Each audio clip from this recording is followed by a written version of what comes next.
Put a mic on my chest so I can speak from the heart. Change my frame of mind and view my thoughts as art. Bottle up all my emotions and drink them down like potions, then react to the contorted and distorted notions before realizing that reality is not as harshly criticizing as it seems. And that's a nightmare that scares away the ego's dreams. And so is releasing uneasy feelings. We're just needing healing from misleadings that been beating the seedling that really just needed feeding. Progressing to cease repeating these proceedings, it leaves these demons fiending. And meaning one thing but seeming scheming is demeaning. But the demeanor must be off the meter if the reader keeps reading the wrong reading. Dear thing, you must keep healing to redeem your gleaming genius. I mean this.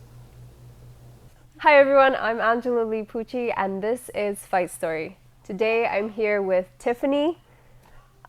Hi Tiffany. Tiffany, would you mind sharing a little bit about yourself? Sure. I'm a woman of many interests and hobbies, but I'm most well known for being the Glory Kickboxing World Champion. I just retired. My last fight was in September. And before kickboxing, I was a Muay Thai World Champion. And I started martial arts when I was 8 years old, so it's been like a lifelong endeavor. But outside of that, I enjoyed soccer. I'm really into poetry and gardening and art and dance and surfing. So outside of fighting, I have a lot of other interests, but yeah, fighting was my main passion and my career. Amazing. And how many years have you been fighting professionally? My professional career was 12 years. Wow. And that's so many accomplishments. Can you share with us just maybe some of the highs and lows and what that journey has been like for you, for your health, for just everything? Yeah, I mean, like anything, there's highs and lows. It's life. The highs of my career are obviously winning big fights and championships and like achieving those goals. I think even higher, the highs that are higher than that are the times that I did that when I came back from a low.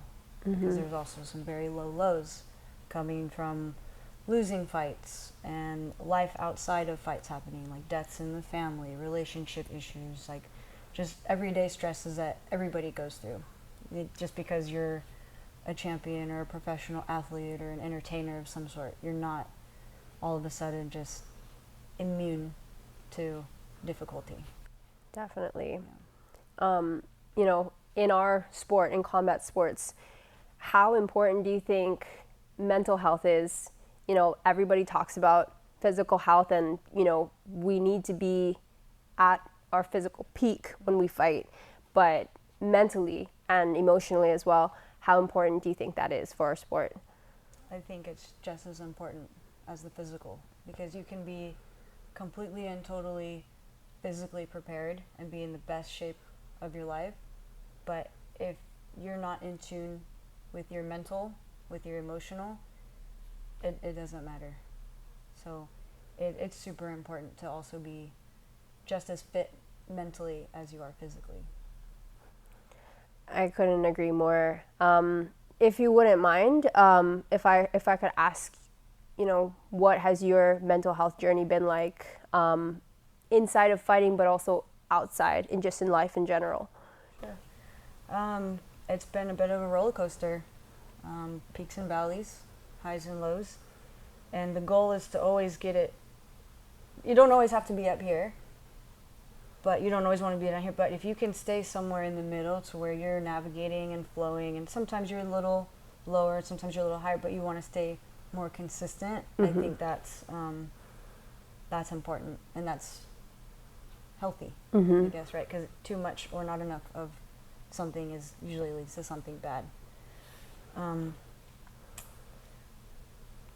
My experience with it is I do, and especially when I was younger, I experienced really high highs and really low lows. So it was that those two extremes. And a lot of the time that would happen surrounding a fight. You know, there's the build up to the fight, there's the stress of making weight and performing and the travel and just all the bits and pieces, making sure your nutrition's on point, making sure your skills are on point, making sure your body's in tune. And then there's the media stuff. So there's the build up, right? Then you're actually in the ring, or in your case, the cage, whoever's competing.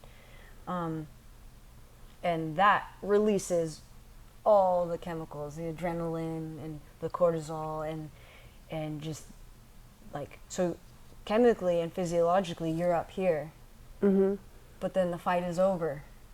It's over. And for me, win, lose, or draw, what came up always had to come down.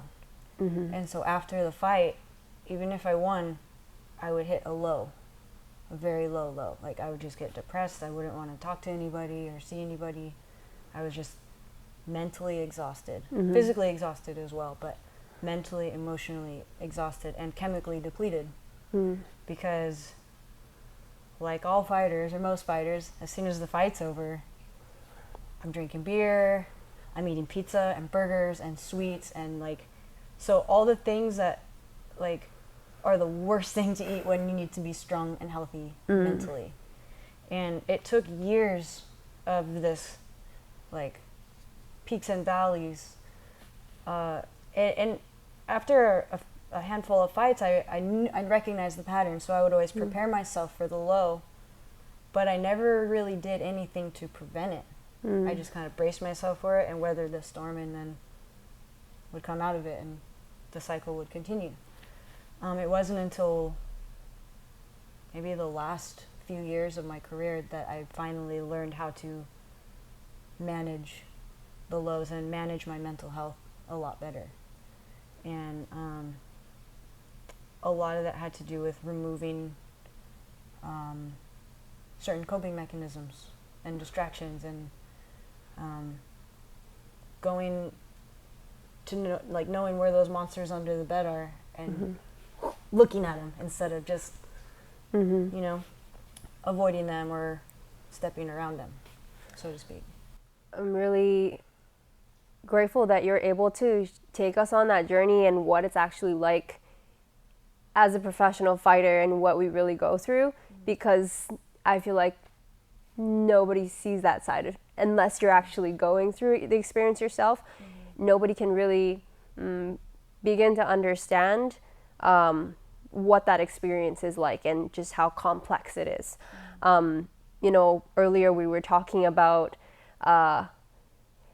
just how extreme things are in the case where I was talking about nutrition and how I used to be crazy about food and almost like hallucinating, smelling food, dreaming about food.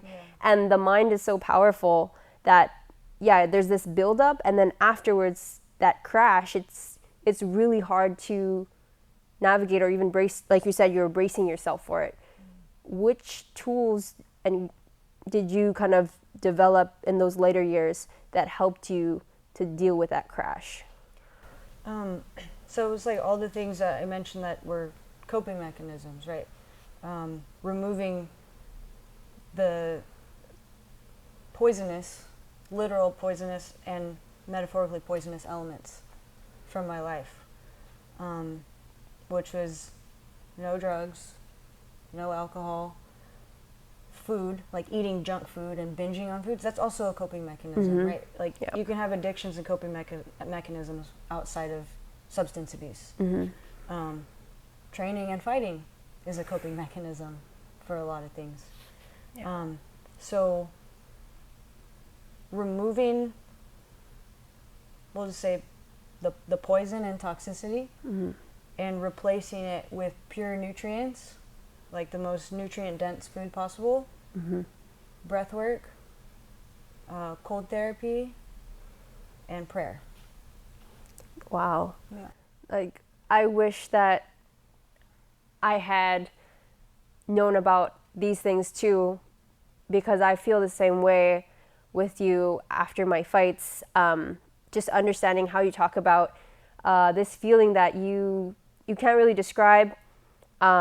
Everything's over. You think that you should be on top of the world, and there's that like hollow feeling, or just completely just drained and depleted because you've been pushing yourself to the maximum, preparing for this like peak, and then after that, nobody really tells you how to deal with that part. They train you all the way up until that, and then you kind of just fall off the mountain. Yeah. But yeah, I think that's so important. I mean, taking care of the fighters like, after the fight, win, lose, draw, you know, it doesn't stop there, because, you know, like, it's just so extreme. And, you know, we have all that training and preparation, but, you know, what happens afterwards, I feel like really needs to be talked about more. Yeah. And I think probably 99.9% of those fighters are going through those feelings and experiences. So you were able to discover those healthy coping mechanisms and healthy ways of dealing with things in just the last few years. Have you noticed some kind of shift in how you view fighting because of that? And what led to you ultimately deciding to retire? So it basically comes down to, at least for me, it came down to self-love and acceptance of myself outside of fighting. Meaning that my value as a person had nothing to do with how well I did in training or in a fight. And it wasn't until I literally separated myself from fighting for like a month or so during one of those deep depressions I was in. I just didn't want to deal with it. And it was the first time, I think, in my career that I actually took a break and didn't want to be at the gym, or didn't feel like I needed to be at the gym. And I was still healing from being depressed, but instead of going to training, which in some ways, I think as fighters, when we're training, and especially for a fight, there's a fine line between where it's healthy and being physically fit, and where it's abuse to the self. When it's not fun anymore, when you feel like it's torture, when you're brought to the point of tears, that's kind of self-abuse.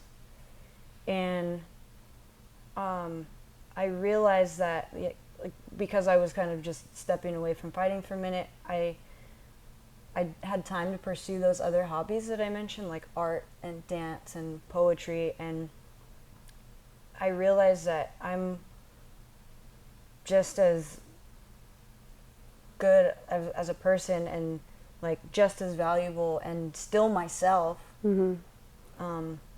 without fighting, and I'm doing all these other things. And again, maybe those things came in as new coping mechanisms because I kind of pushed fighting to the side. But it did help me sit still with myself a lot more and learn to appreciate myself through those other things, and then go back to fighting feeling more complete. So if I had like a bad day in the gym, I would be frustrated because that's the competitor and the fighter. But Tiffany as a person, I wasn't beating myself up saying, oh, you suck, you're worthless, you're no good. So there was a huge shift when I was able to make the separation between Tiffany the fighter and just Tiffany. And it's really interesting. I just realized it in the intro. You asked me to tell a little bit about myself, who I am, and I just listed all the things that I do and that I'm interested in. And those aren't me. Those are just things that I like. And I think in fighting, and when it comes to mental health and fighting, one of the biggest issues, if not the main issue, is as fighters, what we do becomes our identity, and our value is based off of how we perform. And when that doesn't go how we want it to, because we can't always get what we want, there's always going to be someone bigger or stronger or better on any given day.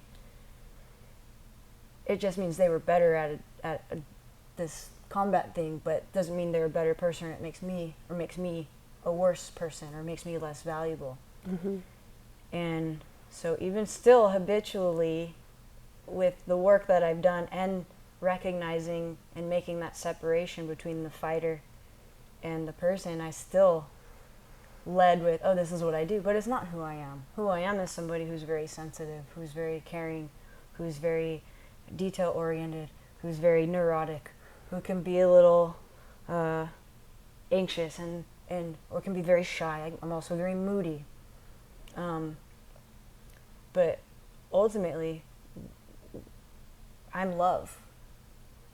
That's who I am.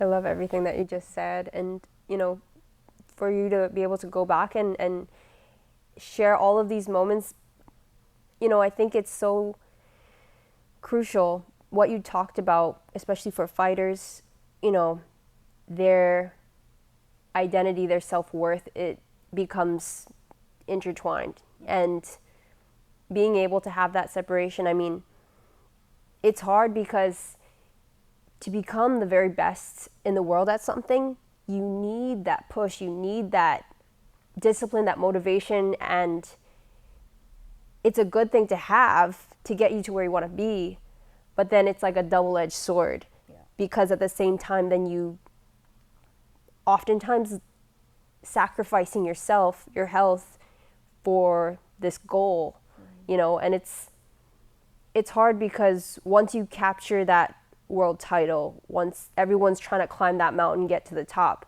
Once you get there, though, it's like at some point in my career, I was like, okay, what do I do now? I keep defending, you know, like as that competitor in us, we keep wanting for more and more and more. So how do we become okay with just being where we're at and accepting who we are, that, you know, maybe the outcome isn't the most important thing. You know, I learned through my experiences, like actually just the journey and learning through your failures and losses to become a better person outside of the cage. That like, your whole life isn't just in this one thing. You know, you have a whole life outside of fighting, and to separate that identity is super hard. You know, do you see a difference in how women and men deal with, you know, their health, and in terms of being able to self-reflect and kind of acknowledge these things? Does it make sense? Yeah, I think there's just that standard, just because as men and women we're built differently, chemically, hormonally,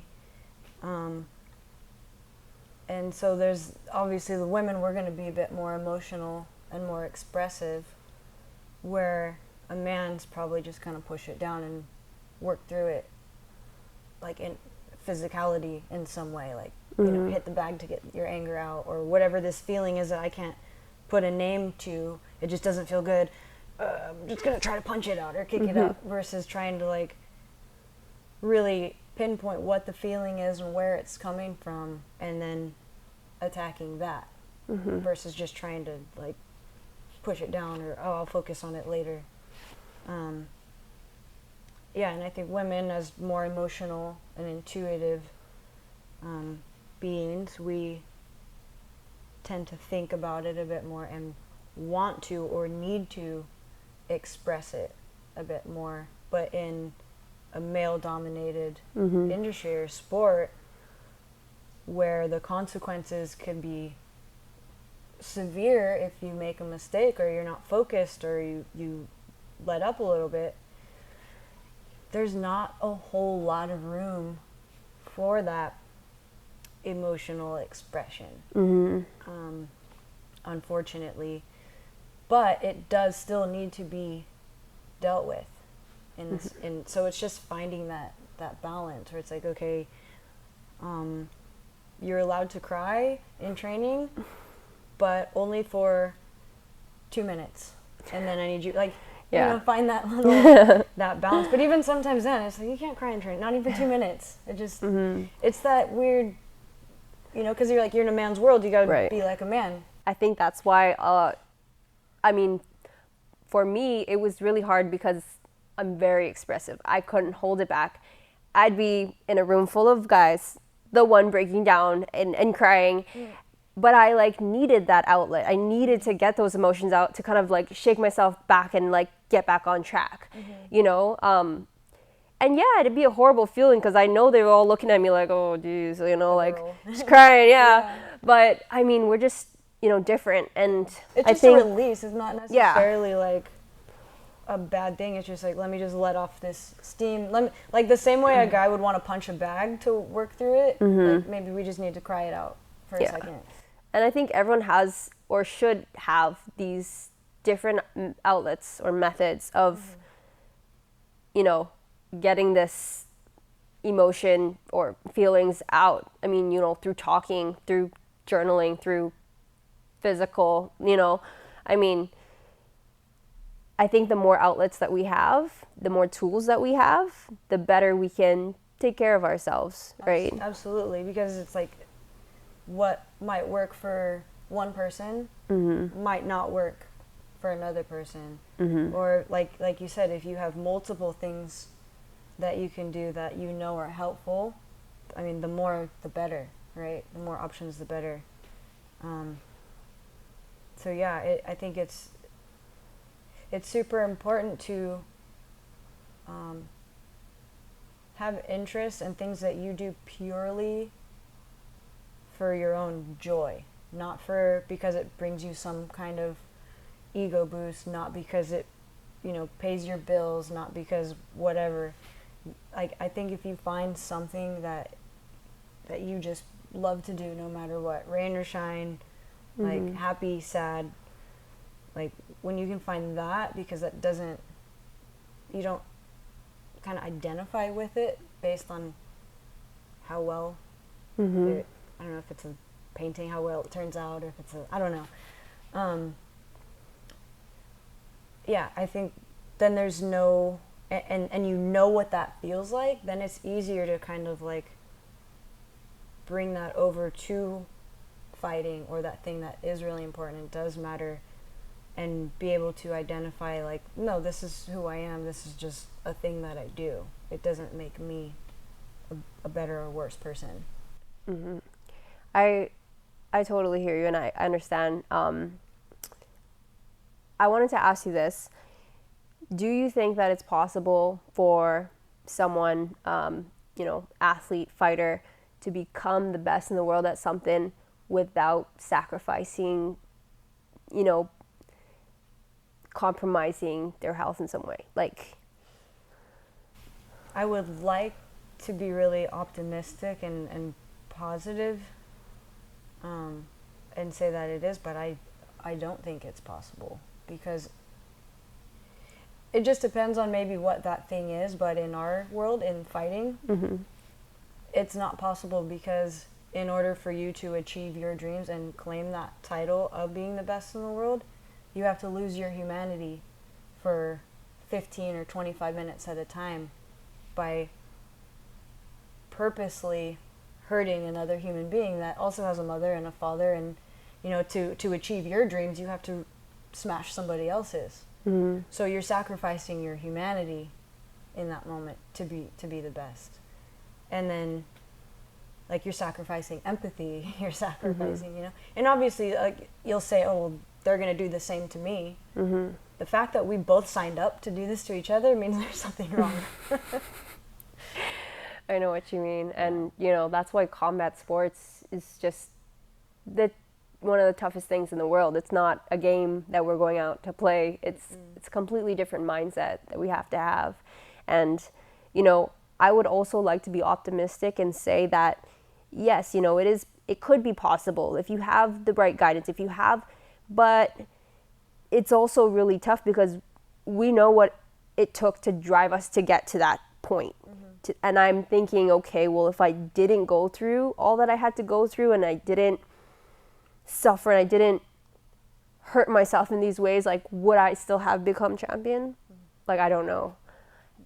And, you know, I just hope that at least with this next generation, that we can share the experiences that we've went through and what we've learned and what we can do now to help us, not just in the cage or ring, but outside of the cage, that can carry through the rest of our life. Sharing that knowledge and education with this next generation of fighters, I think that will be just a little bit more helpful. Hoping to,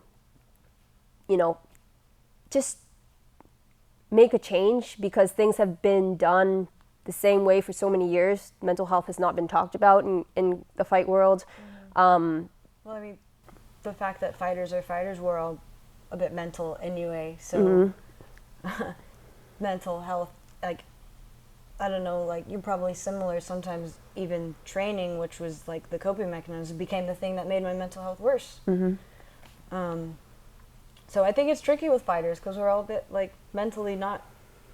I feel like we all, like, have gone through some kind of trauma that led us to fighting, and that why fighting is so appealing to us is that it helps us in some way that, that's what a lot of people, I think, don't realize. You can go into professional soccer or football or golf, and, it's hard when you grow up.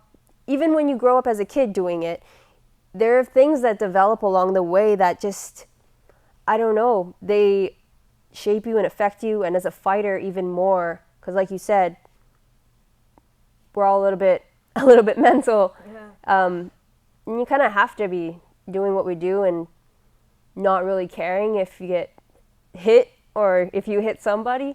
And that's something that I feel like I couldn't think about when I was in that moment. You can't think about it, because then you're showing weakness, or you're like, could put yourself at danger, right?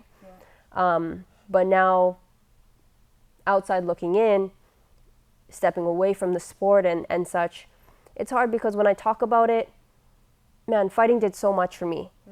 I have such a love for it. It gives you just such an incredible, feeling. But that dark side that nobody sees, it's like what I went through in my fight camp, almost took my life. And I'm like, was it really worth it? Like, I feel like people get so caught up in tunnel vision of what they're doing, fighting or their job or school, and they don't see just this bigger picture, that there's a whole, world out there, whole life out there waiting for them. I mean, easier now looking back, it's easier to say now looking back, but it's easier to see the whole picture when you're outside of the frame. Yeah, it's hard to see it when you're still in it. But I would like to just kind of conclude with asking you where you are at now in life, in your journey with your health, mental health and physical health, and what's next for you. I'm enjoying retirement. It feels really weird. And again, I'm really grateful that I went through everything I went through to get to the point to where I'm okay with who I am without fighting, because a lot of fighters after retirement, or pro athletes in general, they don't know who they are anymore, because they're not doing the thing that makes them think they are who they are. So mentally and emotionally, I'm pretty good for the most part, because I do have those tools. I'm very conscious of my highs and my lows, my mood changes, and I know what to do when I feel those things, or when I sense them. I'm still wrestling with that. Not me, I should say my ego is still wrestling with did I retire too soon? You felt so good in the last one, and then there's also a grief. When anything comes to an end, there's a grieving process, and so there's the grief of just that ending, that part of that huge chapter of my life. That's all I've known as in my adult life so far, is this career. So because it has brought me so many amazing memories and connections and friends, and experiences and travels. So there's so much to be grateful for. And so the fact that like all the good things that it came is kind of like that chapter's closed is what you're grieving. And for me personally, I think that grief is just love that can no longer be expressed to that person or to that thing. And so when it ends or you can't do that anymore, that's when you feel that grief. So just kind of trying to welcome the grief as a symbol of how strong the love was. It kind of changes it. It's not like, oh, it's not a bad thing. It's actually a good thing. It shows how human I am, and it shows how capable I am of loving. And that's what it comes back to when you ask me who I am, because I'm able to do that, and I know this is, this is who I am. Like, I am love in different forms. We all are. Some people just don't even realize it within themselves, and that's, I think, one of the most important things. Whether you're a fighter or not, or any other kind of, just every person, we need to, I know it's cliche, but cliches become cliches because they're said so often because they're true. We just need to love ourselves, purely for being ourselves, not for the things that we do or don't do. Love ourselves for the things that we do and for our ability to show and receive love.